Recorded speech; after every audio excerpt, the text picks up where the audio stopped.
Welcome to How's Your ePresence on Business RadioX. This show was produced by ePresence, and I am Mark Galvin, the founder and president of that firm. We're coming to you live from the Subaru of Gwinnett studio inside the Sonesta Gwinnett Place Atlanta Hotel. Welcome to our live show. Yes, you're joining us on YouTube, you're joining us on Facebook, and you're on the Business RadioX channel. We are thrilled that all of you are with us today. This is a unique show. We have not tried this before. We've been doing our live show from, well, the bunker, the Galvin bunker, in the basement of the Galvin house. So we have this show once a month that we do at Business RadioX. We've done 2 of these episodes, but we did them from my home. And now we're sitting in the Gwinnett studio executing this show. So I'm thrilled to be here today, thrilled to have you guys on our live show joining us. And you know what? One of the things that happens when you do something live are things, you got to be a little flexible. So we have done some neat shuffling here today, and I'm excited to share what's going to happen. But stay tuned. I'll get to that in a minute. So first of all, what is ePresence? We are a social media agency. We manage all social media for you from soup to nuts. We handle from company social media to individual social media, executive social media. We work with college students, you name it. So we can handle social media from all avenues.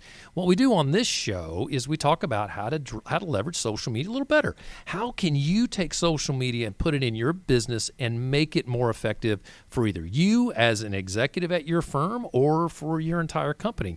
If you're a restaurant, you need to be on social media. Maybe you're maybe you'd like to have someone manage that for you instead of your staff. We can do that for you. So we're always excited to have opportunities to do that today. We always talk about a little news, and we bring in a question from our audience. So we're going to do a little bit of that today. Our news that we're going to talk about is LinkedIn is going to launch stories. So we'll get into that a little bit later. So stay tuned. You'll hear about that. I don't know what you think about that. LinkedIn stories, a little bit like Facebook, if you ask me.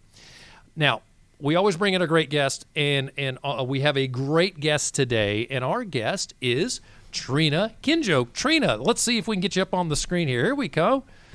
Here she is. Say hello, Trina. Hello, everybody. I'm so glad to be here with Mark. I'm so glad you're here as well. So, Trina, who are you with?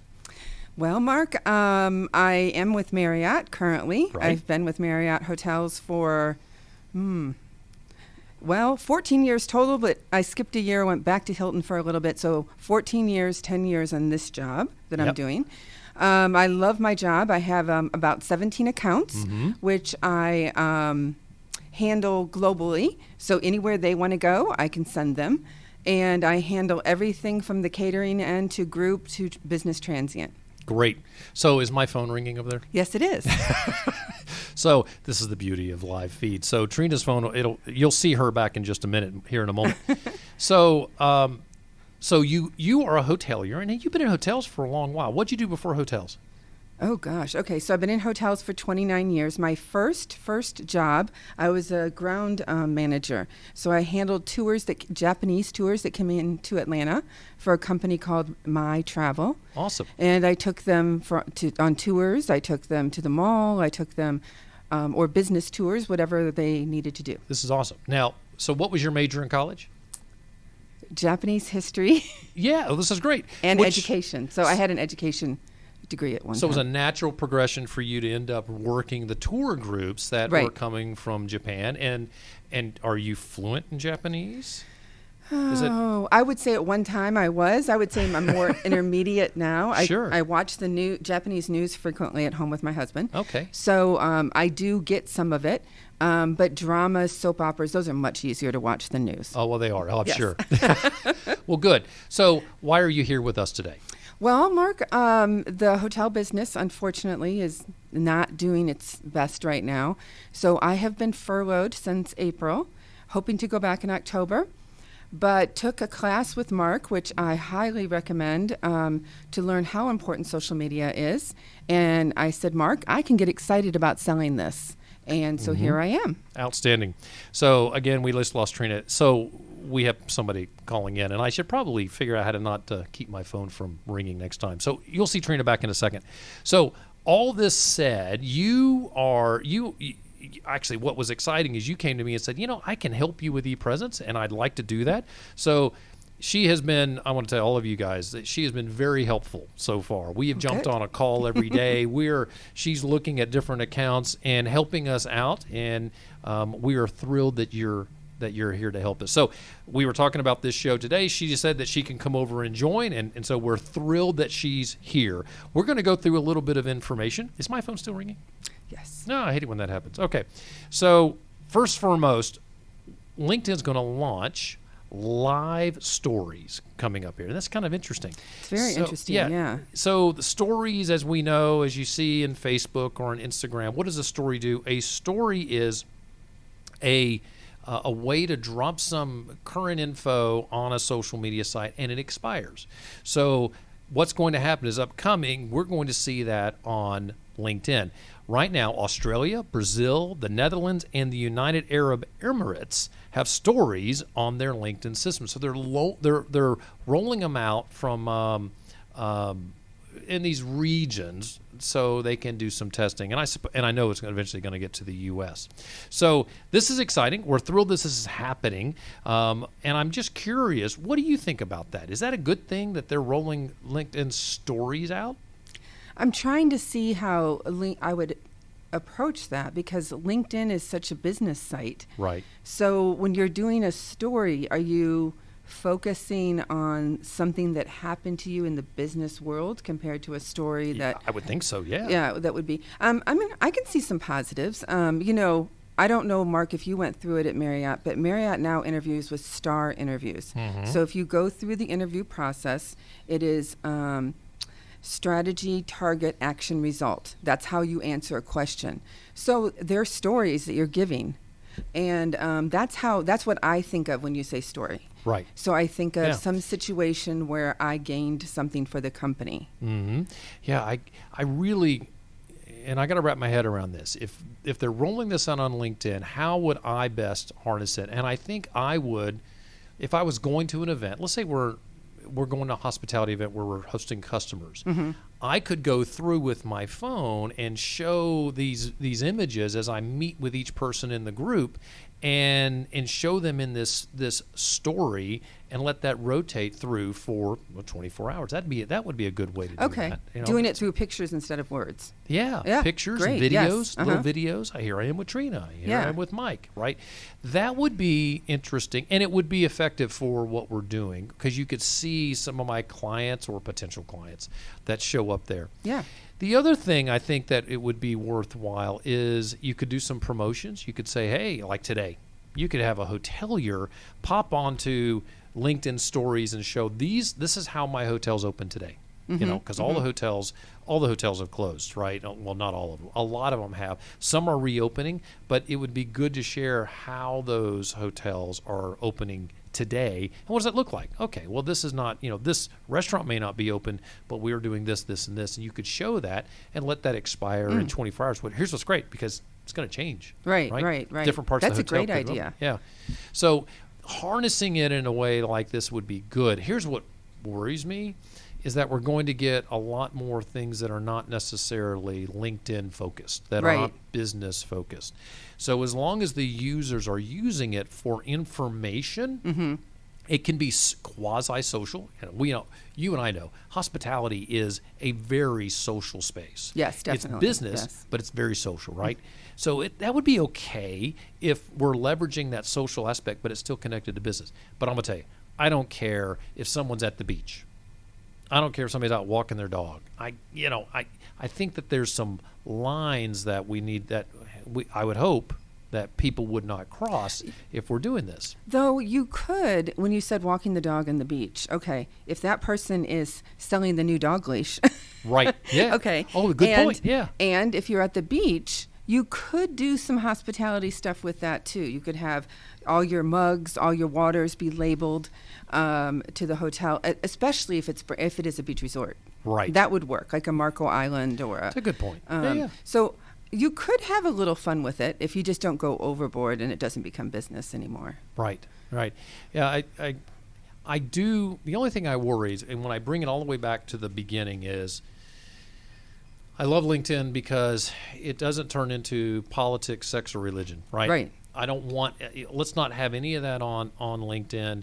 There is a lot of stuff that's going on in our current culture that people are talking about, and I think that that's 100% appropriate because these things are impacting our businesses, and so we should be talking about what's going on with the protests in the country. I think that's appropriate because it is still business related, because it has impact there. If you got employees that are African American, you need to let them know that you care about them and that you are interested in the things that they are interested in. You're trying to understand. If you don't understand, if you're a Caucasian boss, you need to be speaking to that. That makes good sense.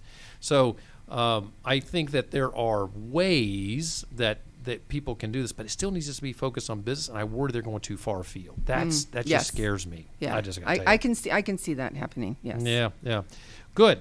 So what we're going to do is we're going to talk a lot about social media, and what's good, as we always do, what's good is we're going to ask Trina some questions and have some chats with things with her about someone who is every day out there in business world, working, trying to build a client base, and how is that social media working for her? And I think what's an interesting question is, how have you seen LinkedIn be valuable to you when you're working with Marriott? When you're out there, do you pull up somebody on a LinkedIn page before you go to meet them? Absolutely. What are you looking for? Well, first you're looking what they look like, because there are so many times that I really don't know who I'm meeting. And if I forget, you have your mobile app too, but if they don't have a picture, then I'm there at the restaurant asking people, excuse me, are you Mr. and are you so-and-so? Right. So it's so important to have that picture and so important to have your LinkedIn updated. I can also see what their current job is, so I can ask questions on that, and maybe even their former job. So it definitely helps. I use it all the time for a picture. See, that's really interesting. And you're looking at...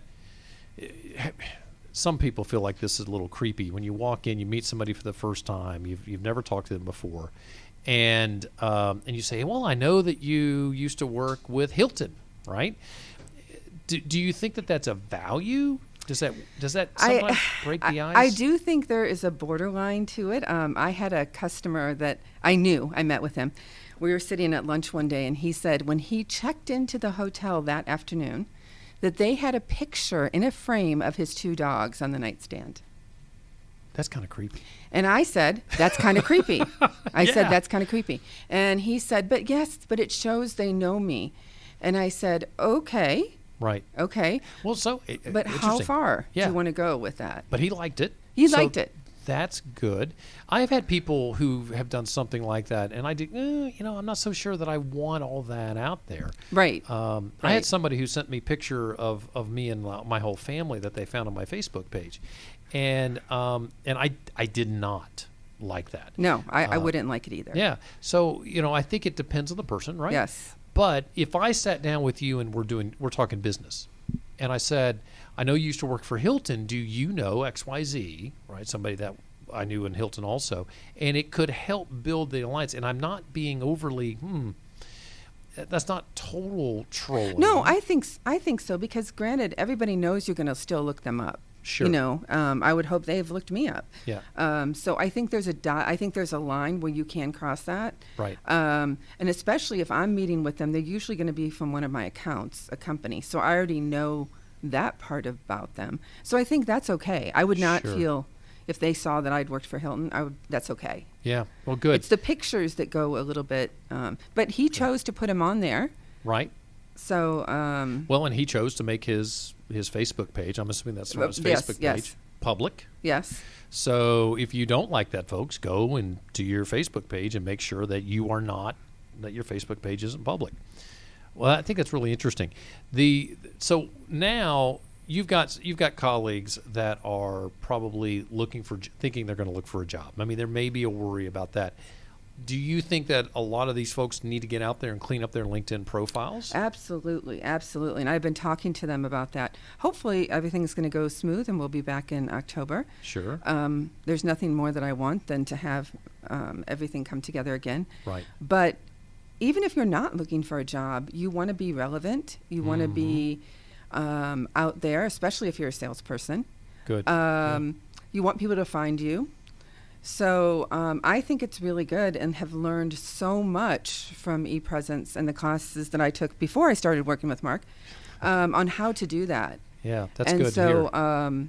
Really, really highly recommend that to anybody who's looking for a job or just trying to stay relevant in their current field. Yeah, so we are running, we do webinars where you can come in and for an hour we spend time with you and get help you clean up a LinkedIn profile. And if you're interested in that, you can go to the website, epresence.me, and you can see more on that. Not that I thank you for allowing me to throw that plug out there. Yes, of course. Of course. What I think is interesting is you coming from a corporate environment like Marriott, understanding how important the LinkedIn profile is, so that you think that all these other hotel companies or all these other organizations that could potentially hire people that are furloughed or may get laid off, all those organizations, you think they're going to go to LinkedIn first and check these folks out. Yeah. I would hope people know that, and of course, with Mark's company, we can get that out and get that voice out there. But LinkedIn is definitely your work one. I did, because of joining with Mark, start a Facebook page myself. But I don't know. To me, it's not as relevant in my life, Facebook. But sure.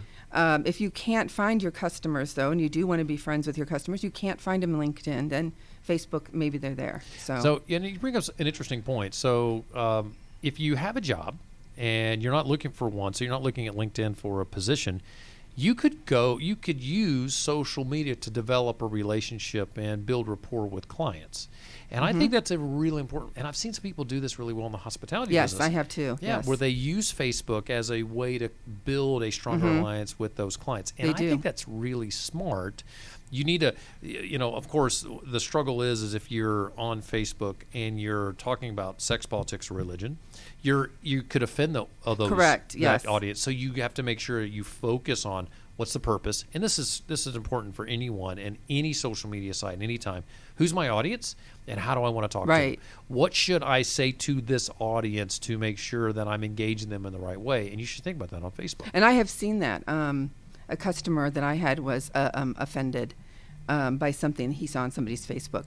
So even Facebook, if you're in a professional field, I would still be very careful, because I think employers still could go to your Facebook page. So maybe you don't want the night out with your friends on your Facebook page. Right.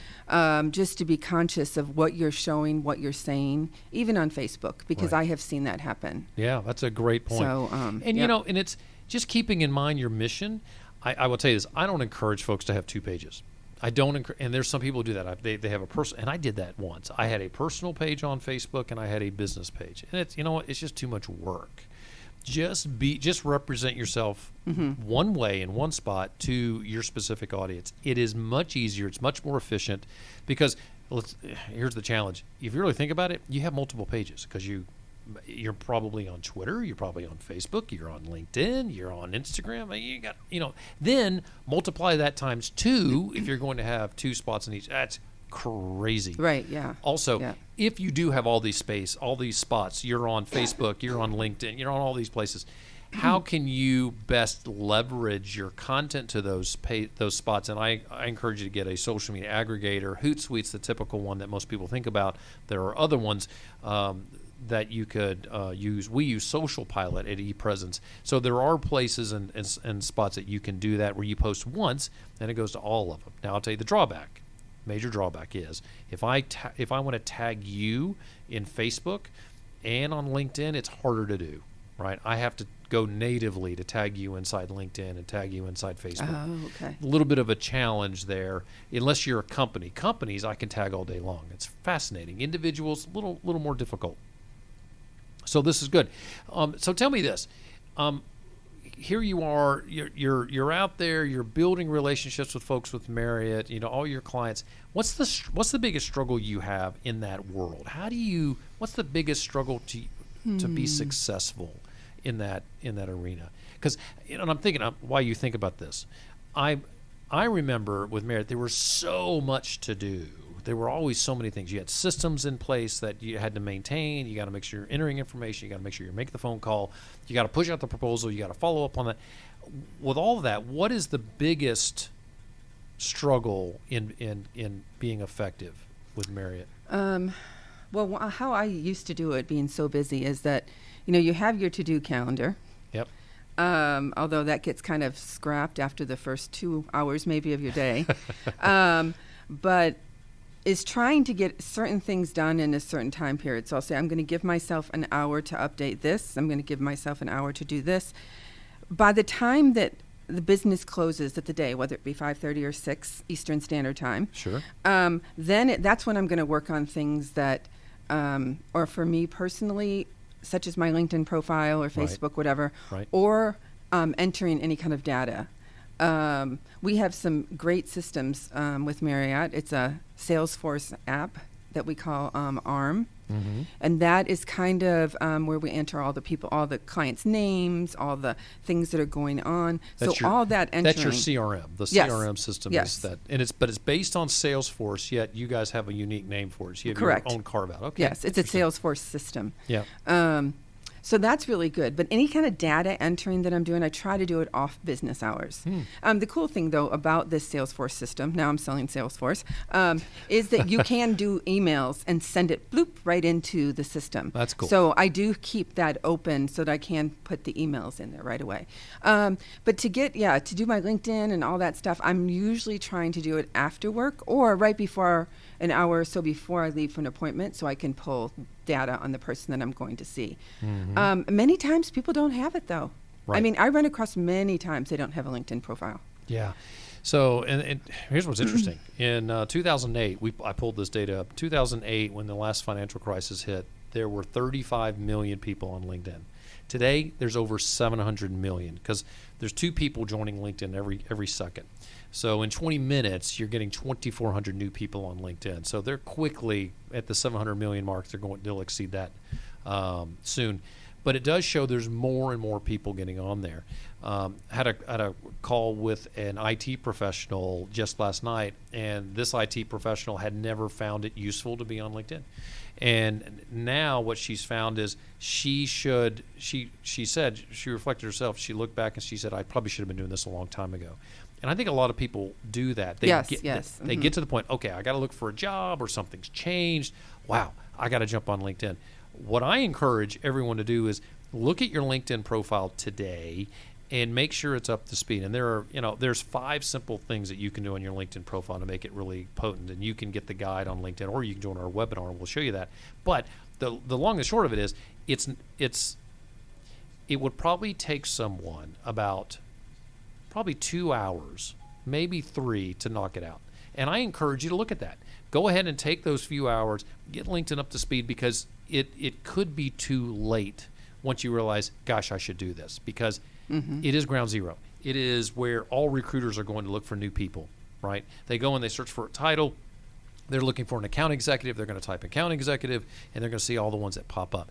You want those recruiters on your side because they'll advocate for you if they have a role for you. And the underpinnings of the economy right now are good, right? Back in 2008, we had the mortgage crisis. Back in 2001, it was right after Y2K. Everybody rushed to buy all their software stuff before Y2K, and then that whole piece of software and hardware all just fell, and then we had 9/11.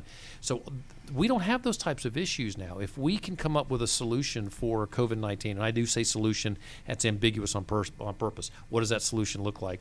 We're not one of those shows, so we're not going to go there. But whatever that solution looks like, as soon as that comes up, then the economy will start rolling. Real estate's doing well right now, right? If you put your house on the market, you're going to sell it. Yep. So there's demand, there's supply. Those numbers are good. That's the part of the underpinnings of the economy that are exciting. So let's not wait to clean up our LinkedIn profile. Well, Mark, you have a point, though. The COVID, this is a time that many of you may be furloughed or may be down right now. Right. So that is the time to spend on your LinkedIn profile. That's a good point. Yeah. So I just said 3 hours. Take 3 hours and jump on your LinkedIn profile. Or ePresence can do that for you. That's right. If you don't have time, and there are some of you out there that are working crazy, whether you be you're in the health field or you're in some kind of business making masks that's really busy right now, and you've been busier than ever, that's when you maybe need help. And that's, Mark can help with that. So highly recommend that too. So, Trina, if you were, say we have a college student coming right into the hotel business, and they're going to be put with you, and you're going to spend a week with them. You're going to train them on how to be a salesperson. What do you tell them? Okay, here are the things that you need to do to be successful. What are those things? Well, now that I've been working with you, I would definitely say the LinkedIn profile is major. Good. And I would probably spend time with them showing them that. If they were on just an internship, it's great to go to and start with the LinkedIn profile, because then you can talk to them about the SEOs, which is good even in sales to have that. Right. And then probably go through more of the sales process, things like that. Good. Introducing them to clients, what you do in a first appointment, buying signals. So what's important to know? Give me a couple of things that you think are real important in sales. To be successful, what are the top 2 things? I totally put her on the spot. This is good. You can see her wheels are turning. I'm like, what is the secret sauce to Trina's sales success?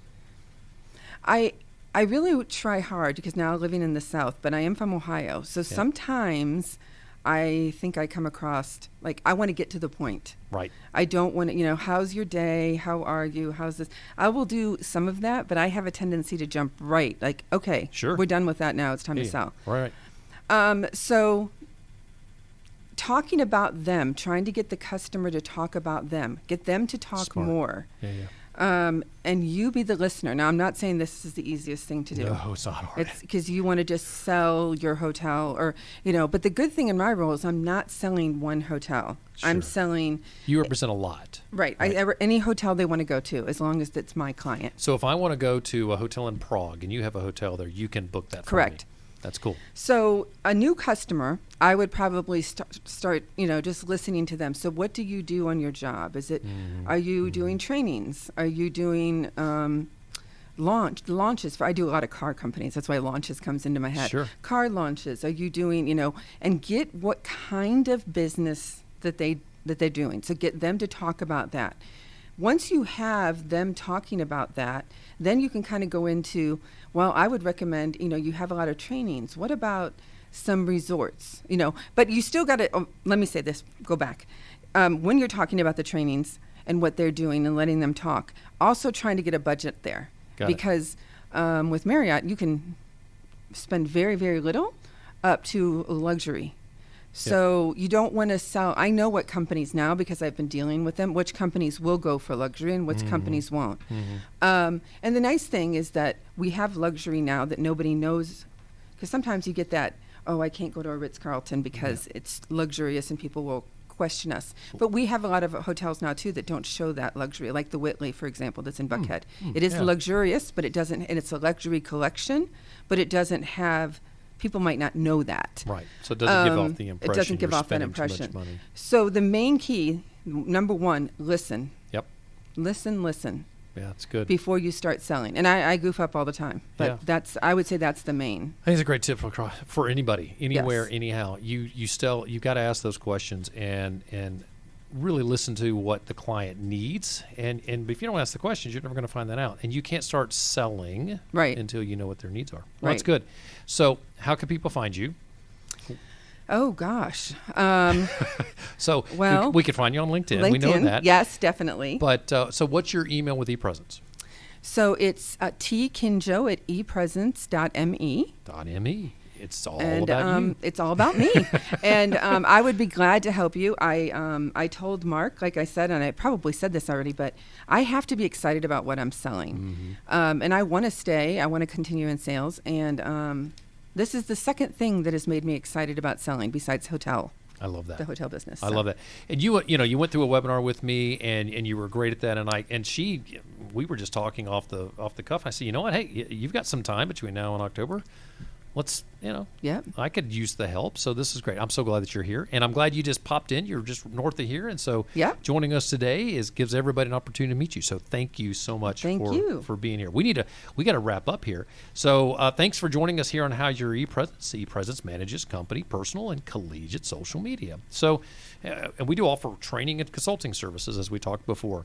So if you're looking for a way to improve your social media presence, please reach out to us. We have a solution that will increase your exposure by up to 400%. 5%. So if you're interested in our offerings and as a How's Your ePresence listener, you automatically get a 5% discount on all our services. Grab that discount by clicking epresence.me. So epresence.me/How's Your ePresence. All together, no dots or dashes for How's Your ePresence section. epresence.me/How's Your ePresence. Go there, you'll get a 5% discount on all of our services. If you want to call us, you can call us at 404-939-8094 and just tell us you heard about us from How's Your ePresence. If you want more social media tips, you can always catch this show. We broadcast live each month on the third Thursday at 3 here at Business RadioX, or you can catch any of our shows by listening 24/7 on any of the podcast channels that you know of, or you can go to YouTube or Facebook where we broadcast our shows live, and then they're stored there so you can catch them later. And do me a favor, if you would subscribe to our YouTube channel, we need to grow our reach there, because once we get over a certain number of viewers on YouTube, it makes that channel so much more potent and we can reach more people and help them. And that's our goal here. So good. I'm also we're on the Amazon Echo, which is the greatest thing in the world. Every morning I get up and I go, hey, Alexa, what's the news? And it starts in with How's Your ePresence? My kids walk in and say, Dad, what are you doing listening to yourself? I love listening to myself. Totally, I'm kidding, sort of. So anyway, always adding those content on there, and then you can be sure, go to our website and you can catch any of our shows there.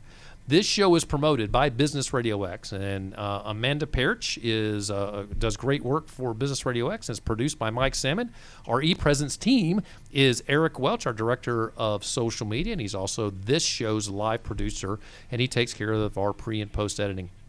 And the show is promoted by Trina Kinjo, who is our sales manager there.